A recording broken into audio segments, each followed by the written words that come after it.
देखिए, अगर आपके शरीर की गंदगी साफ नहीं हो रही है तो आप लाख अच्छे से अच्छे चीजों को खा लीजिए, उसका फायदा आपको मिल ही नहीं सकता। और जैसे ही आपके शरीर की गंदगी साफ होती है, आपका पाचन तंत्र बहुत तेजी से काम करने लगता है। शरीर के अंदर पहले से ज्यादा ताकत महसूस होने के साथ साथ चेहरा साफ होने लगता है। वजन बढ़ाना और घटाना आसान हो जाता है। पिंपल, दाग धब्बे, एक्ने जितने भी कुछ हैं वो सब कुछ ठीक होने लगते हैं और कई सारी गंभीर बीमारियों का होने का खतरा जड़ से खत्म हो जाता है। तो हम लोग सबसे पहले बात करते हैं कि हमारे शरीर के अंदर गंदगी जमा कैसे होती है। तो देखिए, हम लोग जो भी खाते हैं वो आहार नली से होकर पेट में पहुंचता है, जहां खाना टूटने के बाद छोटी आंत में जाती है, जो कि बाद में मल के रूप में हमारे बॉडी से बाहर चली जाती है। लेकिन इस प्रक्रिया में सबसे ज्यादा गंदगी हमारे आंत में ही जमा होती है। अगर हम लोग अपने आंत को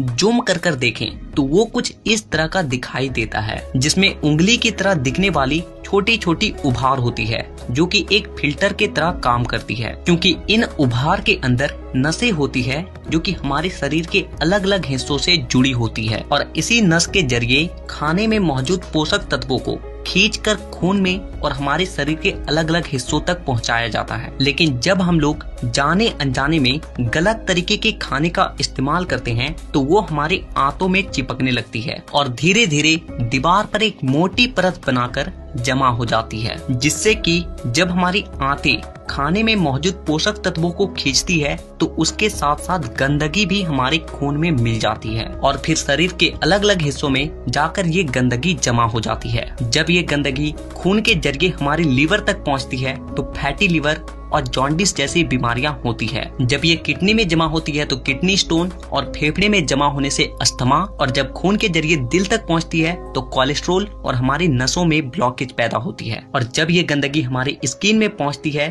तो दाग धब्बे, खुजली, एक्ने, पिंपल जितने भी इस तरह की समस्या हैं सब होने लगती है। और इतना ही नहीं, जब ये गंदा खून हमारे पूरे शरीर में फैलता है तो हमारे शरीर का जो हार्मोन का संतुलन है वो भी बिगड़ने लगता है और जिससे कि हमें और भी जानलेवा बीमारियां होने की खतरा बढ़ जाती है, यहाँ तक कि कैंसर भी। बस आप इतना समझ लीजिए कि शरीर में हर छोटी से छोटी बीमारी और बड़ी से बड़ी बीमारी शरीर के अंदर गंदगी जमा होने की वजह से ही होती है। और इसीलिए